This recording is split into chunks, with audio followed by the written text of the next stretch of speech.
Hi everyone, knowledge group पे मैं प्रियंका आपका स्वागत करती हूँ।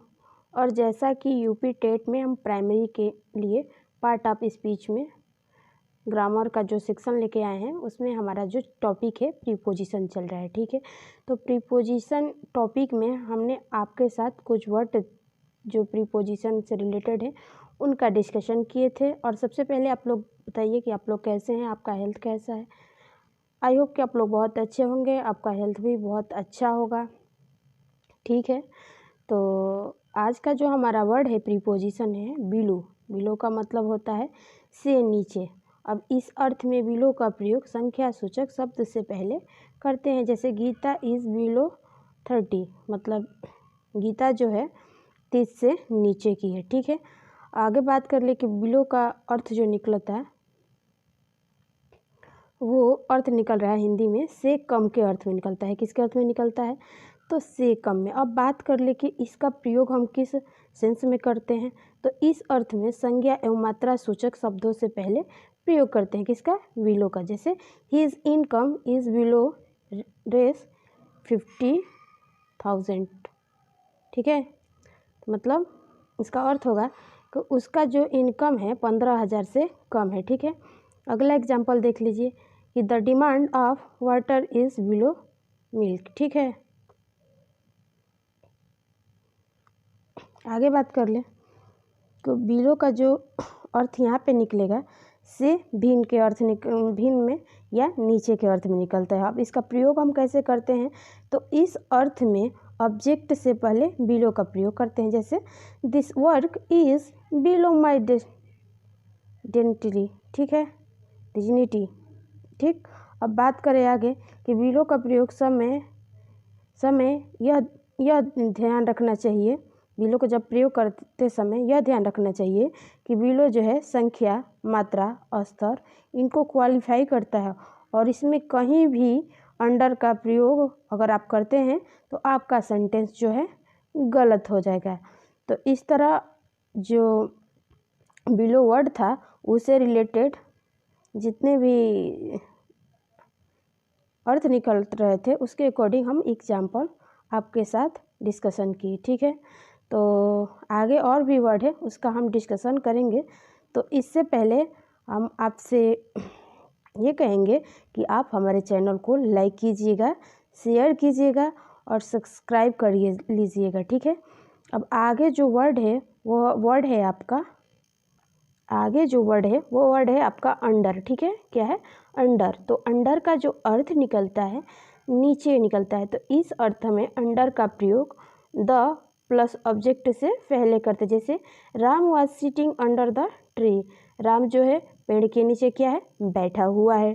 ठीक है, आगे बात कर ले अंडर का अर्थ क्या निकलता है, तो इसका हिंदी अर्थ निकलता है के अधीन। ठीक है, अब हम बात कर ले कि इसका प्रयोग किस सेंस में करते हैं, तो इस अर्थ में भी दी प्लस ऑब्जेक्टिव से पहले अंडर का प्रयोग करते हैं। जैसे administration is under the government, मतलब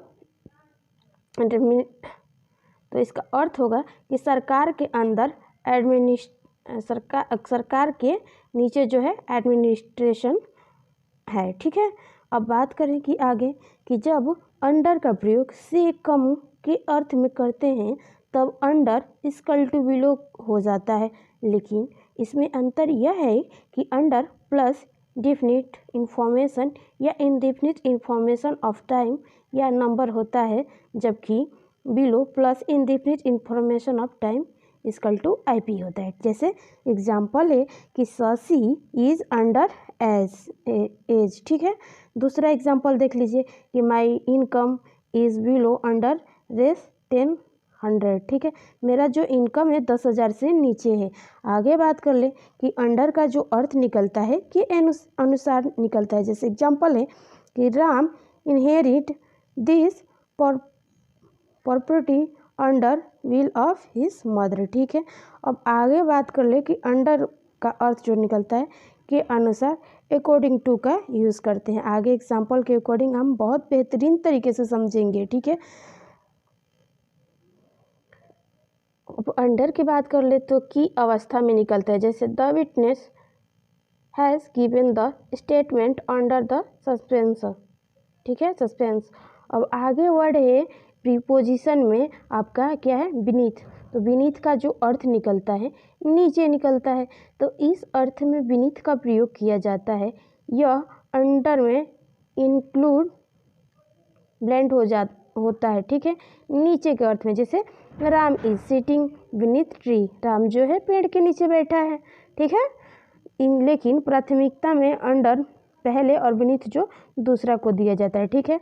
अब बात करें आगे हम कि प्रीपोजिशन के प्रयोग में कुछ वाक्यों के भिन्न श्रृंखला होती है, जिसमें प्रीपोजिशन को 2 वर्गों में बांटा गया, जैसे सिंपल प्रीपोजिशन और दूसरा होता है कंपाउंड प्रीपोजिशन। अब सबसे पहले हम बात कर ले सिंपल प्रीपोजिशन क्या होता है भाई। अरे मेरे भाई, सिंपल प्रीपोजिशन जो एक शब्द से निर्मित होते हो उसे सिंपल प्रीपोजिशन कहते हैं। जैसे इसमें वर्ड जो आपका यूज़ होता है at, in, on, by, with, of इत्यादि। अगर ये वर्ड आपको सेंटेंस में कहीं मिल रहा है तो आपका जो सेंटेंस हो जाएगा क्या हो जाएगा मेरे भाई, सिंपल प्रीपोजिशन हो जाएगा, ठीक है।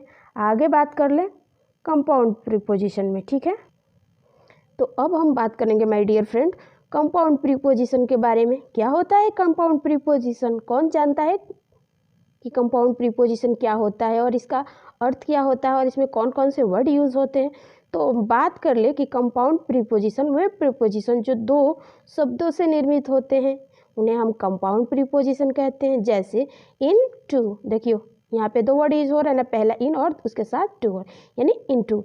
दूसरा देख लीजिए अपॉन, अप, ऑन, अप, ठीक है, बीनीथ, बिसाइड, ठीक है, बिसाइड्स, बिलो, बियॉन्ड इत्यादि होती है, ठीक है। अब आगे बात कर ले कुछ इम्पोर्टेंट कि प्रीपोजिशन का प्रयोग करते समय यह ध्यान रखना चाहिए कि जिन वाक्यों में प्रीपोजिशन लिखा गया है उनमें लिखा गया वर्ब प्रीपोजिशन क्वालिफाई है अथवा नहीं, ठीक है। यदि वह प्रीपोजिशन क्वालिफाई नहीं है तो विदाउट प्रीपोजिशन ही वाक्य बनाते हैं। जैसे एग्जाम्पल देख लीजिए, I want to leave the place bag and baggage, ठीक है। नोट है कि इन कथन में विथ का प्रयोग वाक्य में आईपी बना देता है, क्योंकि लिव वर्ब कोई प्रीपोजिशन क्वालिफाई नहीं करता है, ठीक है। तो यहाँ तक आपका जो वर्ड थे प्रीपोजिशन से रिलेटेड हमने आपके साथ डिस्कशन की, ठीक है। आई होप कि ये सेक्शन आपको बहुत ज़्यादा पसंद आए। अगर पसंद आए तो लाइक, शेयर और मेरे चैनल को सब्सक्राइब कीजिएगा। और इस तरह हमारा जो प्रीपोजिशन टॉपिक है आज फिनिश होता है, ठीक है। अगर आपको प्रीपोजिशन से रिलेटेड क्वेश्चन प्रैक्टिस चाहिए तो आप हमें कमेंट सेक्शन में मैसेज कीजिए, ठीक है। फिर मिलते हैं नेक्स्ट वीडियो और न्यू टॉपिक के साथ। तब तक के लिए thank you and take care. God bless you.